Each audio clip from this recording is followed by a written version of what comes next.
Assalamualaikum warahmatullahi wabarakatuh. Perkenalkan, nama saya Nailul Mafiro, NIM 12300230047, Prodi S1 Kebidanan, Fakultas Keperawatan dan Kebidanan, Universitas Nahdlatul Ulama Surabaya.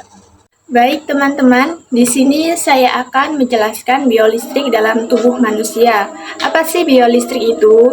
Biolistrik yaitu sesuatu yang berhubungan dengan kelistrikan yang dihasilkan oleh sel maupun jaringan.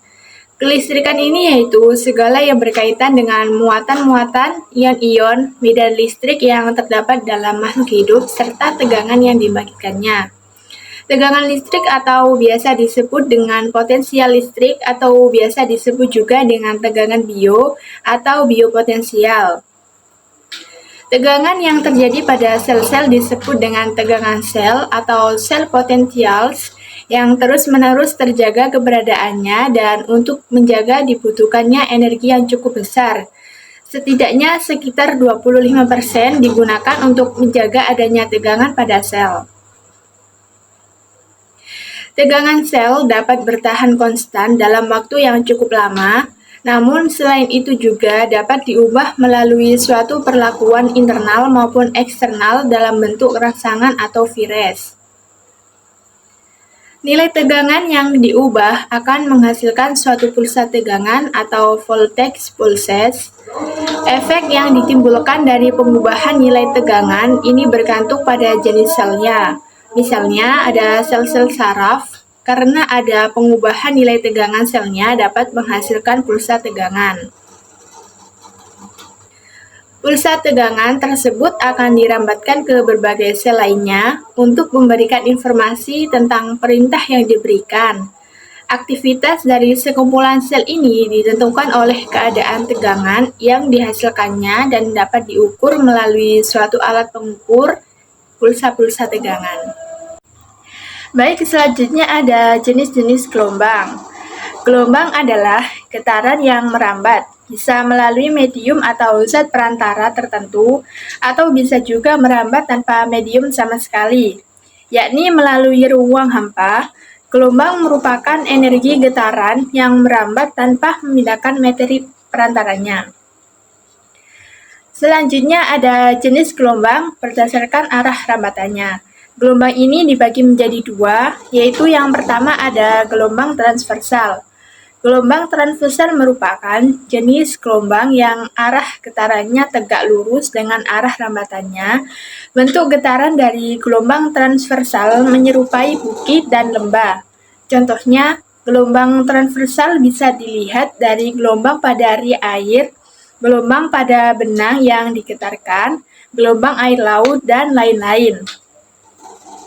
Dan yang kedua yaitu ada gelombang longitudinal. Gelombang longitudinal merupakan jenis gelombang yang arah rambatannya sejajar dengan arah getarnya.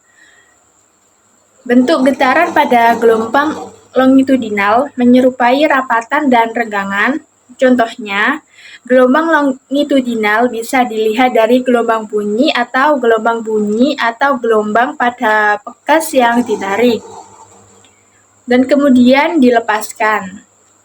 Dan selanjutnya ada jenis-jenis gelombang berdasarkan mediumnya. Ini juga dibagi menjadi dua, yaitu yang pertama ada gelombang mekanik. Gelombang mekanik merupakan jenis gelombang yang dalam proses perambatannya memerlukan medium atau zat perantara tertentu. Tanpa adanya medium, maka gelombang tidak akan terjadi. Contohnya, gelombang mekanik dapat dilihat pada gelombang bunyi yang membutuhkan medium udara, serta pada gelombang ombak yang membutuhkan medium air. Nah, yang kedua yaitu ada gelombang elektromagnetik. Gelombang elektromagnetik adalah gelombang yang dalam proses perambatannya tidak memerlukan medium atau zat perantara. Artinya, gelombang ini bisa merambat dalam keadaan bagaimanapun tanpa memerlukan medium. Contohnya adalah gelombang cahaya yang terus ada dan tidak memerlukan zat perantara. Baik, selanjutnya ada jenis-jenis gelombang berdasarkan amplitudonya. Gelombang ini dibagi menjadi dua bagian, yaitu yang pertama ada gelombang berjalan. Gelombang berjalan merupakan jenis gelombang yang amplitudonya statis, tetap pada setiap titik yang dilalui gelombang. Contohnya yaitu gelombang berjalan dapat ditemukan dari gelombang pada tali. Dan yang kedua yaitu ada gelombang diam. Gelombang diam merupakan jenis gelombang yang amplitudonya berubah-ubah atau tidak sama di setiap titik yang dilalui oleh gelombang. Jenis gelombang diam ini juga disebut sebagai gelombang stasioner, gelombang tegak atau gelombang berdiri. Contoh gelombang diam dapat ditemukan dari gelombang pada senar gitar yang dipetik. Baik, selanjutnya yaitu ada isyarat kelistrikan tubuh. Yang pertama yaitu ada EMG atau elektromiogram. EMG adalah sebuah tes yang mengukur aktivitas listrik dari otot atau sekelompok otot. Berfungsi sebagai pencatat potensial otot biolistrik selama pergerakan otot dan berfungsi untuk memperoleh informasi tentang kelistrikan otot. Alat elektromiogram merekam aktivitas listrik otot. Dan cara penggunaannya yaitu elektroda ditempatkan di atas otot yang diamati untuk merekam sinyal listrik yang dihasilkan oleh aktivitas otot.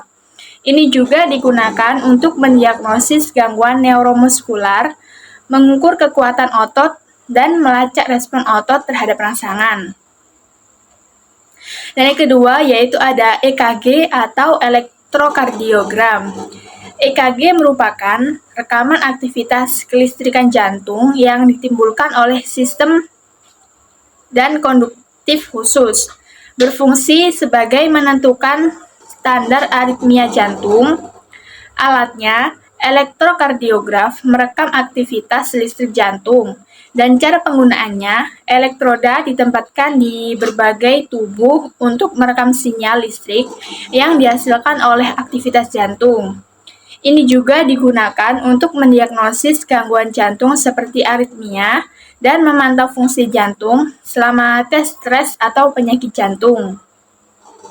Dan yang ketiga yaitu ada EEG atau elektrogastrogram. EEG adalah suatu gerakan yang terjadi pada otot-otot pada saluran pencernaan yang menimbulkan efek menelan makanan yang masuk ke dalam saluran pencernaan.